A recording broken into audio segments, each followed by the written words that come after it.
Ini adalah sudut pandang sebuah kompleks rumah anak yatim atau dikenali juga sebagai Rai Tambunan Sabah. Sejak tahun 1997, pentadbiran rumah anak yatim Tambunan telah diletakkan di bawah Jabatan Hal Ehwal Agama Islam Negeri Sabah. Walaupun pada peringkat awal penubuhannya tahun 1981, pentadbiran rumah anak yatim Tambunan diletakkan di bawah Majlis Agama Islam Sabah atau MUIS.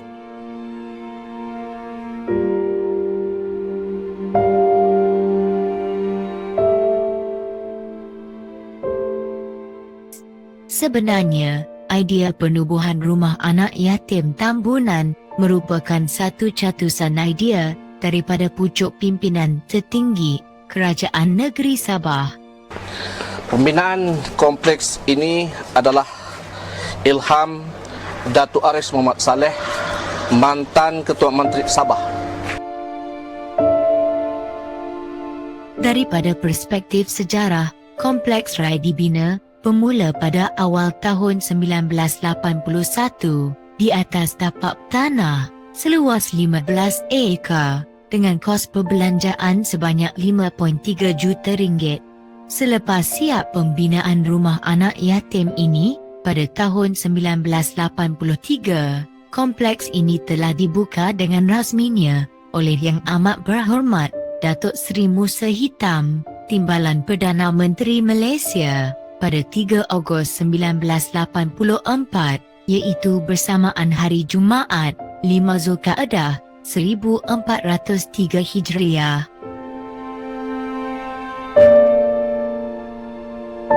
Objektif utama penubuhan kompleks rumah anak yatim Tambunan. Objektif rumah anak yatim, satu, untuk membantu anak-anak yatim agar menikmati kehidupan yang sempurna dalam masyarakat. Yang kedua, untuk menyediakan tempat yang sempurna dan selesa untuk didiami oleh anak-anak yatim. Dan yang ketiga, untuk memberi pendidikan dan bimbingan kepada anak-anak yatim melalui pendidikan formal dan informal berasaskan ilmu dunia dan akhirat ke arah kecemerlangan. Yang keempat, untuk melahirkan warga anak yatim yang boleh berdikari, berakhlak tinggi, berilmu, beriman dan bertakwa. Dan yang kelima, untuk menunjukkan keprihatinan Islam terhadap kebajikan anak-anak yatim. Dan yang keenam, untuk mengurus al-ihwal anak-anak yatim sesuai dengan kehendak syarak. Kumpulan sasar utama rumah anak yatim Tambunan adalah mereka yang terdiri daripada anak yatim piatu yang terputus segala pergantungan hidup. Syarat kemasukan di rumah anak yatim Tambunan ini ialah anak-anak yang kematian ibu bapa ataupun anak yatim yang kematian bapa sahaja, dan anak yatim yang kematian ibu, dan juga boleh dipertimbangkan anak-anak orang Islam yang daif, yang miskin. Rumah anak yatim juga boleh mempertimbangkan anak orang-orang yang bukan Islam dengan syarat waris itu sendiri mempunyai kesediaan dan perakuan untuk membenarkan anak-anak mereka dididik cara didikan di rumah anak yatim Tambunan ini sendiri. Had umur anak-anak yatim yang diterima masuk di rumah anak yatim Tambunan ini bermula daripada 7 tahun sehinggalah kepada umur 19 tahun, yaitu STPM itu sendiri. Saya dan seorang adik saya telah masuk ke rumah anak yatim, dan alhamdulillah di sini kami diberi didikan, diberi pelbagai kebaikan demi persekolahan kami. Saya tidak dapat menampungi lagi perbelanjaan dorang, jadi akhirnya saya terpikirlah yang ada sekolah Arewai kan, jadi saya coba untuk minta tolong, jadi saya pergi jumpalah dengan pengatua sana, jadi dorang dapat diterima, akhirnya ringanlah saya punya beban, tapi bukanlah seringan-ringan yang macam orang lain ini kan ada suami bersama, nah, itu memang ringan lah. Tapi walaupun dorang sudah masuk sana, nah, sama juga lah berat, tapi tidaklah seberat yang dulu, yang saya masih dijagaan saya semua yang 5 orang ini. Sejak sekecil lagi hidup kami penuh dengan masalah. Kadang-kala kami tidak makan. Tahun ini saya terpaksa berpisah dengan ibu yang tersayang. Saya terpaksa berpindah ke rumah anak yatim Tambunan. Dimasukkan ke rumah anak yatim atas sebab kematian kedua ibu bapak saya.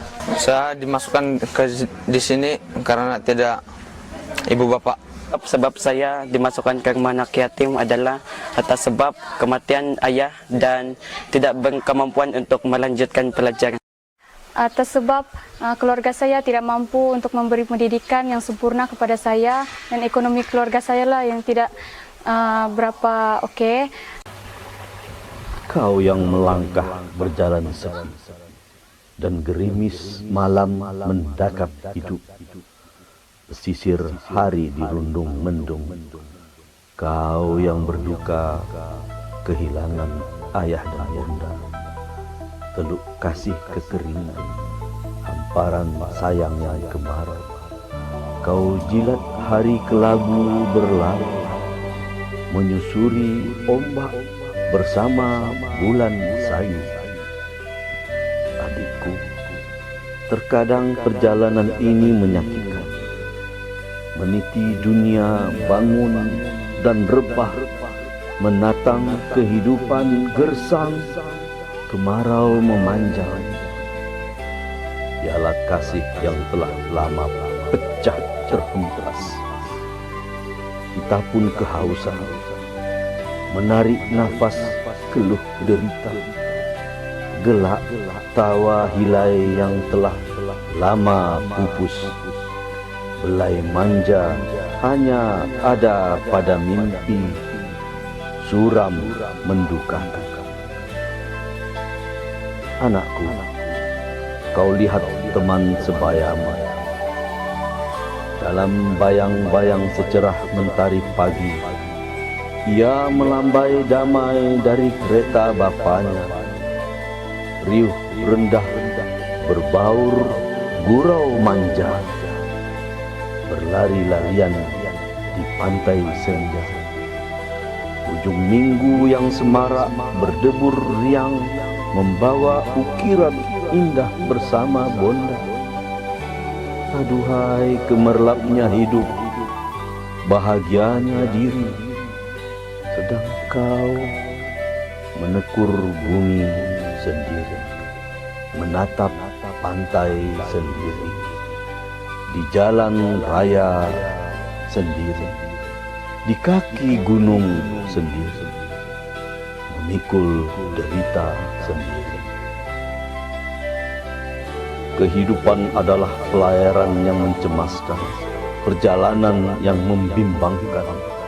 Di sana ada badai yang membadai, ada ombak yang menghentak, ada hempasan yang menghempas, ada gelombang garang menerajang, ada mendung menikam jantung, ada hujan melanda diri, ada malam memekatkan hati. Kehidupan adalah pelayaran yang mengharukan, perjalanan yang mendamaikan.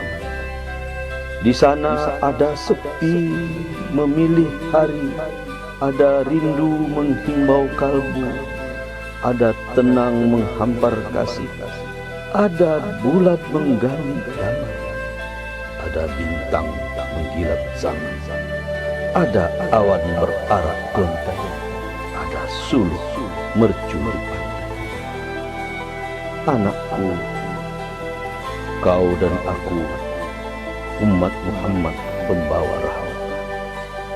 Jubah duka tidak menghanyutkan, musim gugur tidak mematahkan.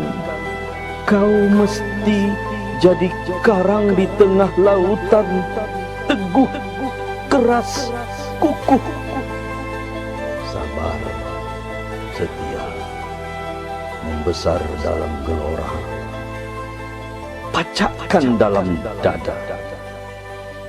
Kita datang kemari, tidak sia-sia. Sesungguhnya, penubuhan rumah anak yatim di Tambunan, Sabah, sememangnya telah memberikan manfaat yang sangat besar kepada masyarakat setempat, terutama mereka yang memerlukan perlindungan, penjagaan, tempat tinggal, makanan, pendidikan dan kasih sayang demi masa depan anak-anak yatim itu sendiri.